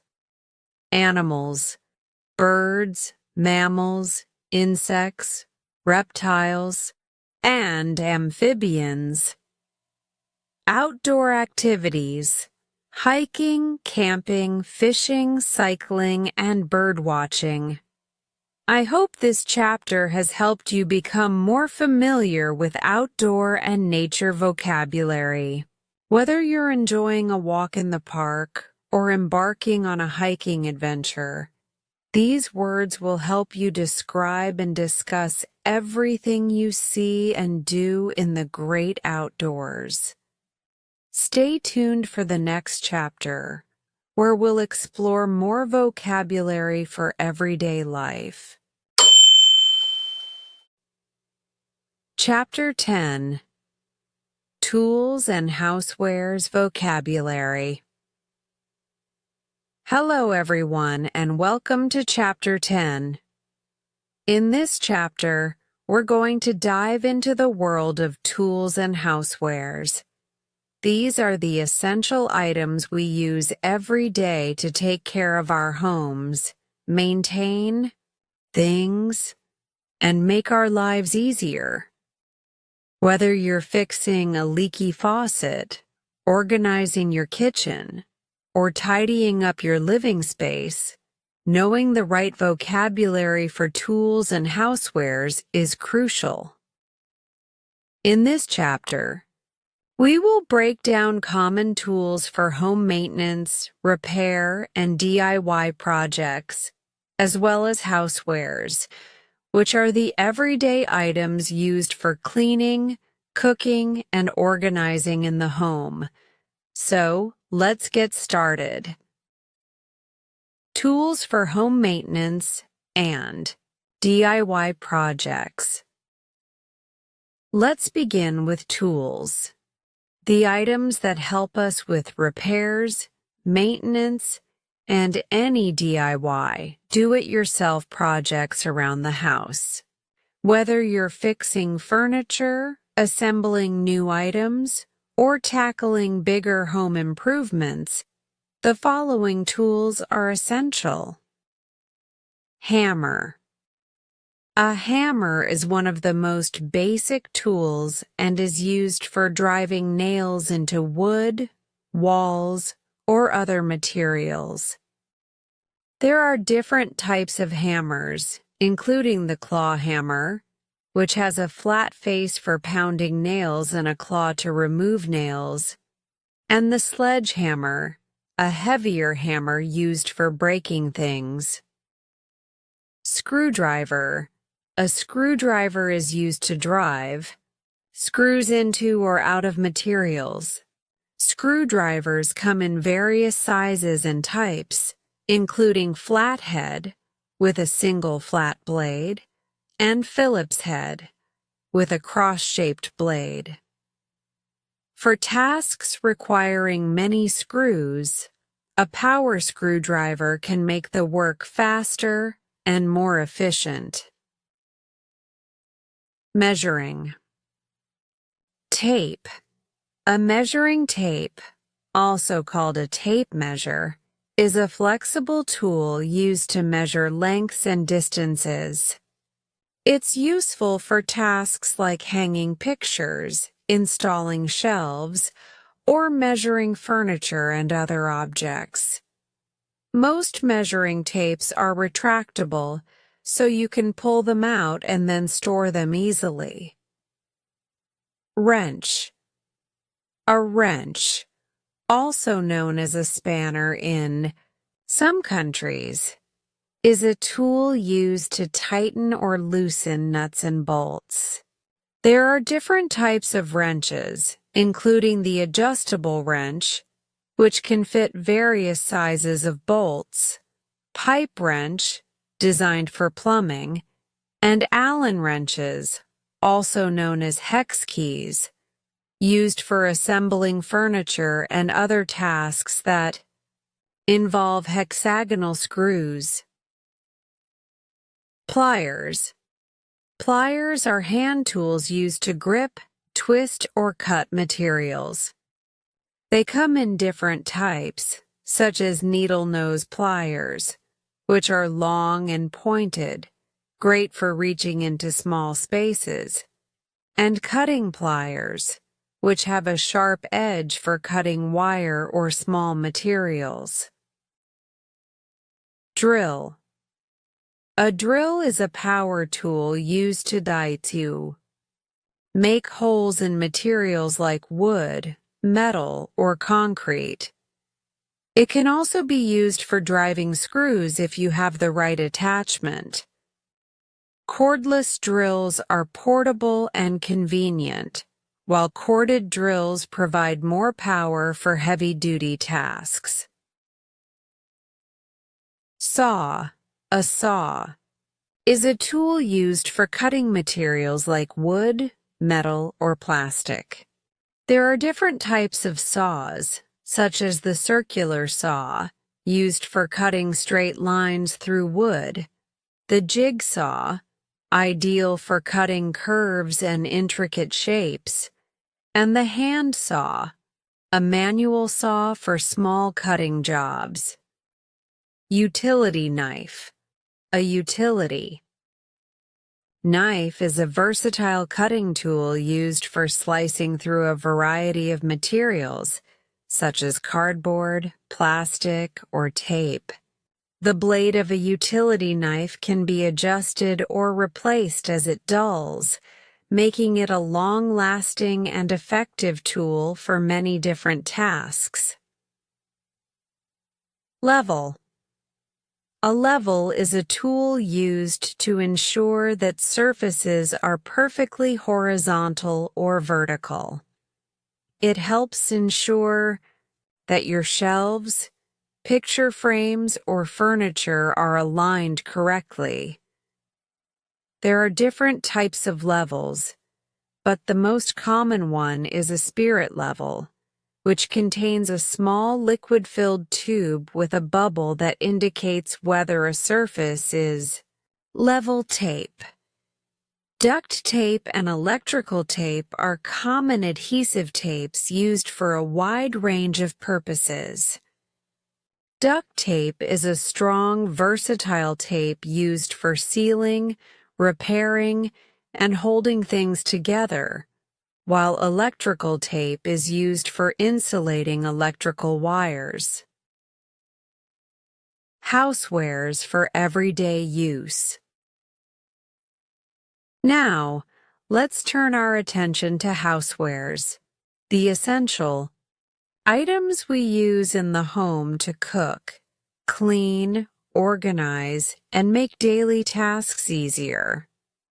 Housewares can be found in many different rooms of the house, including the kitchen, bathroom, living room, and even in storage spaces. Kitchen housewares. Let's start with the kitchen, the heart of many homes where we prepare and store food. Cookware.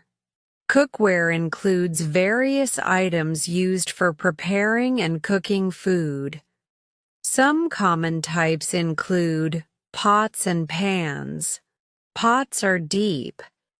Containers used for cooking liquids like soup or stew, while pans, especially frying pans, are shallow and used for frying, sautéing, or browning food. Baking sheets and pans. Baking sheets are flat, rectangular pans used for baking items like cookies, while baking pans come in various shapes, round, square, and are used for cakes, bread, and casseroles. Pressure. Cooker. A pressure cooker is a sealed pot that uses steam to cook food quickly. It's great for cooking beans, meats, and stews in a fraction of the time it would normally take. Cutlery. Cutlery refers to the tools used for eating and serving food. This includes knives. There are many different types of knives in the kitchen, including chef's knives, paring knives for peeling and slicing, and bread knives, which have a serrated edge for cutting through bread. Forks, spoons, and serving. Utensils. These basic items are used for eating, stirring, serving, and cooking. Soup spoons, salad forks, serving spoons, and tongs are common examples. Appliances. Kitchen appliances are machines that help us with food preparation. Some of the most popular kitchen appliances include blender. A blender is used to mix, puree, or crush ingredients. It's great for making smoothies, soups, or sauces. Microwave. The microwave is used for quickly heating food or defrosting frozen items. Coffee maker. A coffee maker is used to brew coffee. There are many types, such as drip coffee makers, espresso machines, and single-serve coffee makers. Living room and bedroom housewares. Next, let's look at the furniture and accessories that help organize and add comfort to our living spaces. Throw. Pillows and blankets. Throw pillows are decorative cushions used to add comfort and color to sofas and chairs. Blankets are large coverings used to keep warm, whether on the bed or on the sofa during colder months. Lamps and lighting. Lamps provide extra light in a room. They can be table lamps, floor lamps, or desk lamps. Many lamps have adjustable settings to change the brightness. Curtains and blinds.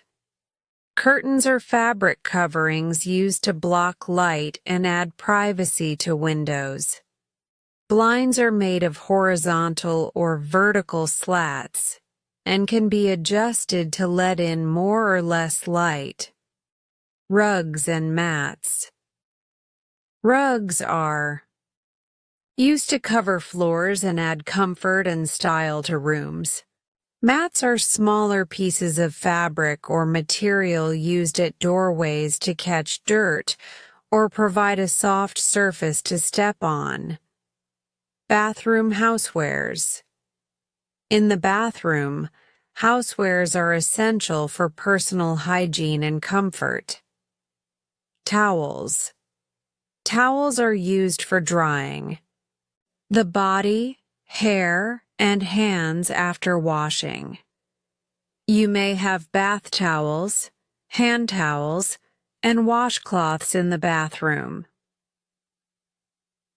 Shower curtain. A shower curtain is used to keep water inside the shower or bathtub area. It also provides privacy while bathing. Toothbrush. Holder. A toothbrush holder is a container used to keep your toothbrush clean and organized, often placed near the bathroom sink. Waste basket.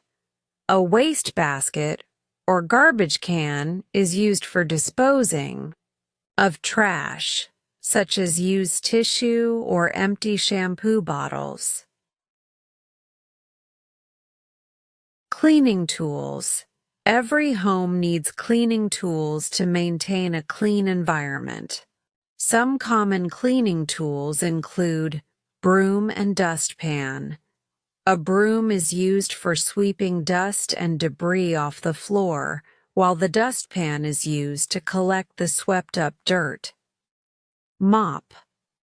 A mop is a tool used to clean floors, especially tiled or hardwood floors. It often has a long handle with a cloth or sponge head that's used to wipe the floor. Vacuum cleaner. A vacuum cleaner is an appliance used to clean floors, carpets, and other surfaces by sucking up dirt and debris. Sponges and cleaning cloths. Sponges and cleaning cloths are used for scrubbing surfaces, wiping up spills, or cleaning countertops. Summary of tools and housewares. Vocabulary. To summarize what we've covered today, tools for home maintenance and DIY include hammers, screwdrivers, wrenches, pliers, measuring tapes, drills, saws, utility knives, and more. Housewares for the kitchen include cookware, cutlery, blenders, microwaves, and coffee makers. Furniture and accessories for the living room and bedroom include throw pillows, blankets, lamps, curtains, blinds, rugs, and mats. Bathroom housewares include towels, shower curtains, toothbrush holders, and waste baskets. Cleaning tools include brooms, dustpans, mops, vacuum cleaners, and sponges.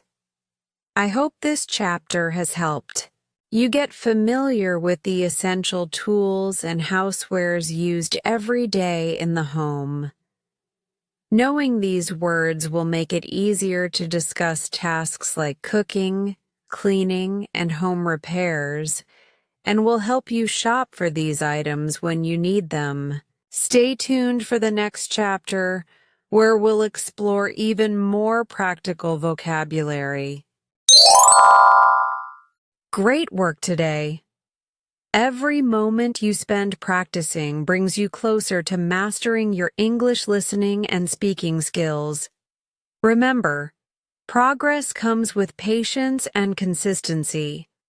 If this story inspired you or helped you in your learning journey, don't forget to like, share, and subscribe to Easy English Spark channel for more lessons and stories. Keep listening, keep speaking, and keep believing in your growth. I'll see you in the next video. Take care and keep shining.